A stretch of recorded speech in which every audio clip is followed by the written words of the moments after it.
Welcome to Chapter 17, Human Health, and this is Miss Lewison.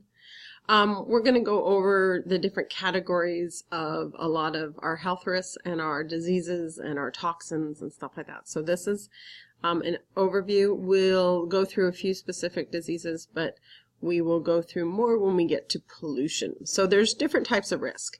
There's physical risk, biological risk, and chemical risk. Physical means, falling off a ladder, getting a sunburn. Biological is diseases, pathogens, infections, viruses, bacteria, that kind of thing.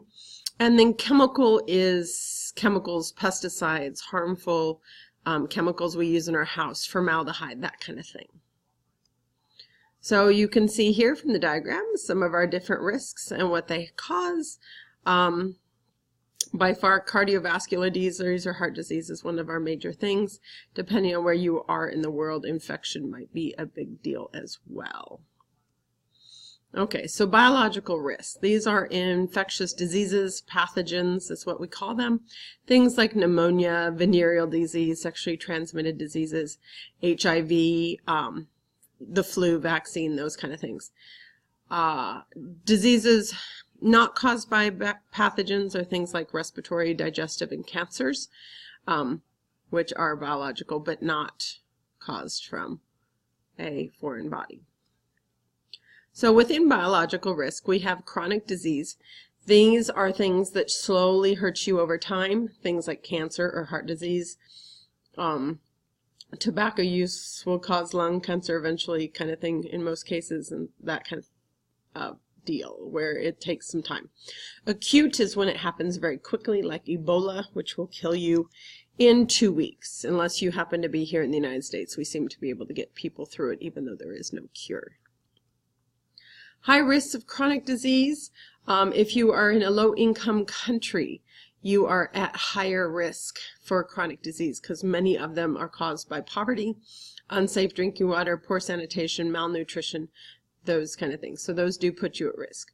However, high-income countries, we have a risk too because we have usually more tobacco use, more consumption of fatty foods, overeating, so obesity, those kind of things. So we have a lot of lifestyle issues. We are more likely to have diabetes and that kind of thing. So here are some things showing what the different risks are depending on if you're low income or high income, to say the least. Childhood diseases, unsafe water is much more likely in low income family or income countries than high income. So just a little thing there. A lot of our stuff again is lifestyle, stress, obesity, overweight issues. Epidemic versus pandemic. An epidemic is when the pathogen causes a rapid increase in disease. So an outbreak, what we would refer to as an outbreak, is an epidemic. A pandemic is an epidemic that occurs over a large geographic region. So if it occurs over all of the United States, that would be a pandemic. If it's just in Florida, it would be referred as an epidemic.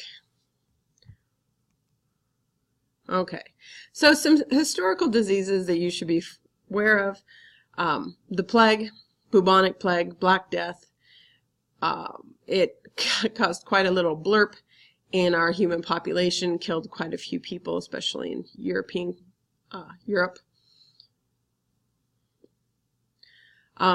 It's caused by a bacterium that's carried by fleas. The fleas are on the mice and rats and stuff. So they contaminate food and that kind of thing, and the humans consume it or come in contact with it and get it. And it caused a lot of death. We still have plague. It's out there. Every once in a while in the Southwest, there's outbreaks of plague. But you don't really have to worry about it, but you should be, if you were to be in a job where there was lots of insects, you might want to be careful. Okay, malaria. Malaria is still a big issue. It's not so much here in the United States. We've wiped it out pretty much here due to us using pesticides and insect repellent and that kind of stuff. Malaria is transmitted by mosquitoes. One stage of its life is in humans and the other stage is in the mosquito, so it moves back and forth between us.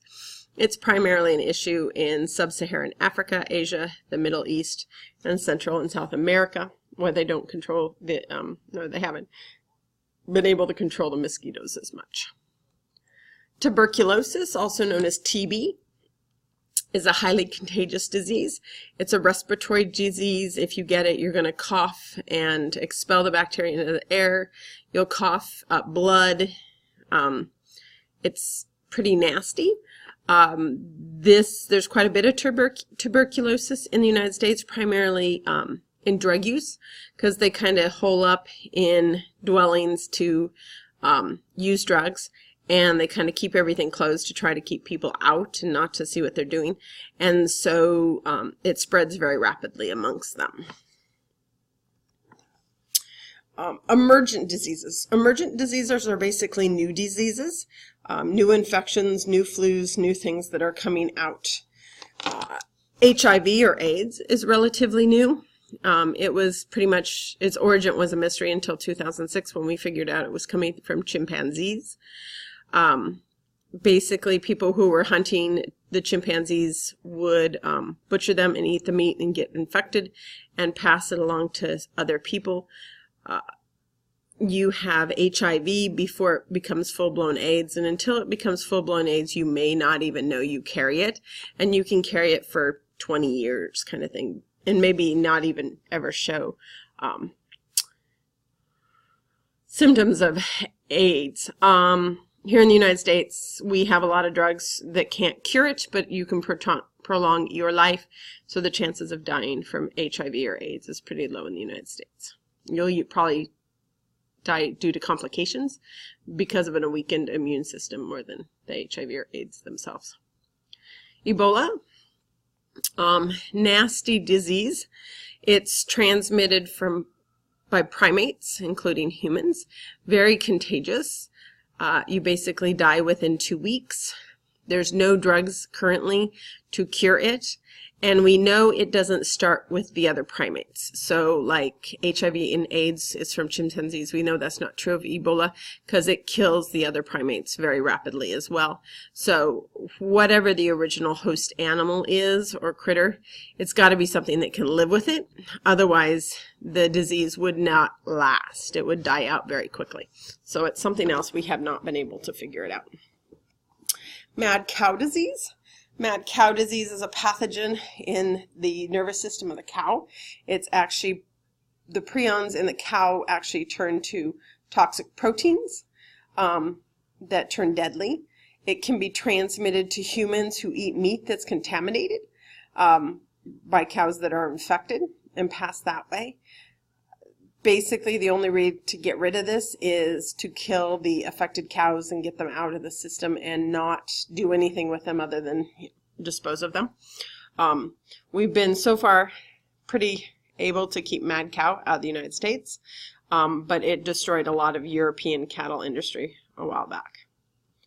The bird flu. The bird flu is also known as the Spanish flu and is called by H1N1, which is a specific little bacterium critter that causes it, virus. H5N1 is another strain that has jumped from birds to people. Whenever we have a brand new strain of flu, especially one that jumps from other critters, we have no immunity to it, so we are more likely to die from it, and so there's usually a higher loss of life to the brand new types of flu. When you get your flu shot, it has different types of flu in it, but it doesn't have any new, brand new emerging diseases. It's going to only have ones we know of from prior kind of thing. West Nile virus, we have this here in the United States. It moves from birds to mosquitoes to humans. So it's moving basically between the birds and the mosquitoes. Different parts of its lifespan are in the critters. But if you are bitten by a mosquito that has West Nile, you can contract it. We do have it here in the United States. And in Florida, it moves between our birds, and even sometimes our horses get it and stuff. So you have to be careful, and that's a good reason to use your mosquito spray. There are many different routes in which humans can be exposed to risk. from our food. High salty food, high fat food, high sugar food can cause problems. Our air pollution, our water, if it's contaminated. Other humans are a source of infection. If they sneeze on you, cough on you, that kind of thing. Our domestic animals we can get stuff from. They're often called zoonotic diseases, ones that pass from animals to us. And then, of course, wild animals as well. And then, of course, there's also a risk to a fetus who will get anything the mother gets. Okay, so moving on to chemical risks. There's different types of chemical risks. Neurotoxins are things that affect the nervous system. So the brains or the nerves, things like insecticides, lead, mercury, from Minamata. It's mercury poisoning, causes nerve damage and brain damage. Carcinogens are chemicals that cause cancer. Usually it's exposure to these cause cancer or increase the likelihood of cancer. Things like radon and tobacco, asbestos, which is a building material that gets in your lungs, can cause that kind of thing. Teratogens. Teratogens are chemicals that interfere with the development of embryos or fetuses. Things like alcohol. If the mother drinks too much alcohol, the baby can have alcohol. Now what is it called? Something alcohol syndrome. Now I can't remember. So things like mercury can also be a teratogen because it can interfere if the mother eats too much mercury. Allergens are things that cause allergies or allergic reactions, which can be pollen and peanut butter and eggs and milk and all kinds of stuff. Some are life-threatening, some are not. Endocrine disruptors are chemicals that interfere with hormones. There are quite a few, unfortunately, chemicals out there that we use that interfere with hormone function, both in animals as well as humans. Sorry, I'm yawning. What is it? There's one. It's in your notes. There are some that interrupt, and so the animal won't reproduce, and then there's some that actually will turn male animals into females. They feminize animals, so that's a big deal. There's a pesticide or an herbicide out there we use, and the name of it has skipped my brain, but it is in your notes. Okay, dose-response studies. I have to admit, I like dose-response studies. I think they're interesting, and we're going to practice and do some in class. So in order to find out how bad or how dangerous a chemical is, we can do a dose-response study. There's different kinds. An LD50 is a lethal dose, 50%, which means what is the dose at which 50% of your population that you're testing dies. That's considered the critical point. Is 50%. Anything over that is going to kill more, but that's considered kind of the lethal dose. If you give things this things, the chances are they're going to die. So you can set up studies and expose crickets or seeds or anything you want to, except humans, that's not ethical, to your chemicals to figure out what your lethal dose is. ED50 is your effective dose, 50%. This is when animals display a harmful effect, but not lethal. So ED50 we could do with like medications. Every medication, if you take too much of it, can be harmful. So maybe with aspirin, you wanted to figure out what the harmful, that ED50, that effective dose, 50%, like at what point is it too much aspirin and it starts to do harm. So you can do that as well. There's also LC50, which is lethal concentration 50. That's like lethal dose, but it's usually like a liquid, like you're going to use a liquid, so you might refer to it as LC50. So here's a graph showing lethal dose. You have, along the bottom, you have your different dosages that you were giving your organisms. Up the side, you have the mortality rate, how much of the population, what percent of the population died. You would plot your graph, and then you can go over from the 50% mortality and look down and find out what your lethal dose 50 is, like how much. So by this is about almost 5.5 maybe units. A little bit more than 5 and 5.25, something like that. So it's definitely over 5, not quite 6. Okay. Retrospective versus prospective studies. Retrospective studies monitor people who have been exposed to something. Like if you know you have mine workers who have been exposed to a chemical, then you would watch them over time to see what would happen. That's a retrospective study. A prospective study is going to be a study where you're going to monitor people you believe will become exposed to harmful chemicals in the future. So like tobacco use, you start with children who do not use tobacco and monitor them so that you can kind of see what's going on once they do start it and that kind of thing. So those are two different types of studies that can go on. One of the biggest problems we have with human health is what we call synergistic interactions. That's the idea that two or more of these risks can actually work together to be even more harmful. If you are a tobacco smoker and you've smoked a long time, that's done damage to your lungs. That can cause cancer, that kind of thing. But then if you also work in an environment where you're exposed to asbestos, which is a insulation we used to use in buildings, but we found out little tiny pieces of it would break off and it would get into your lungs and cause cancer and other damage and damage your lungs. So if you are a tobacco smoker and work with asbestos, and if you've gotten asbestos, you're going to have bigger troubles than one or the other separately, if that will. So we're concerned with a lot of synergistic. We have a lot of chemicals and stuff ending up in our water, and our water is basically turning into a chemistry experiment because we don't know what all those chemicals, when they react in the environment, will do. So we have to be careful, or should be careful. Different routes of exposure, we kind of talked about this. Lots and lots of things, our food, our water, soil, our environment, other people, all that kind of stuff, are routes of exposure. Bioaccumulation. I apologize that this is going to be kind of a long video, but I just want to get it done in one. It won't be too much longer and I'll be done. Bioaccumulation is the idea that these chemicals will accumulate in the body of a critter over time. So as you eat more and more fish that has mercury in it, that mercury level in your body continues to increase.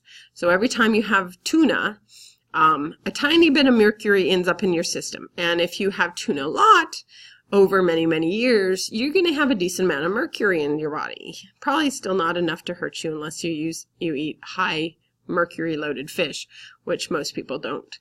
But that's going to add up. It's going to accumulate in your body, and it's referred to as bioaccumulation.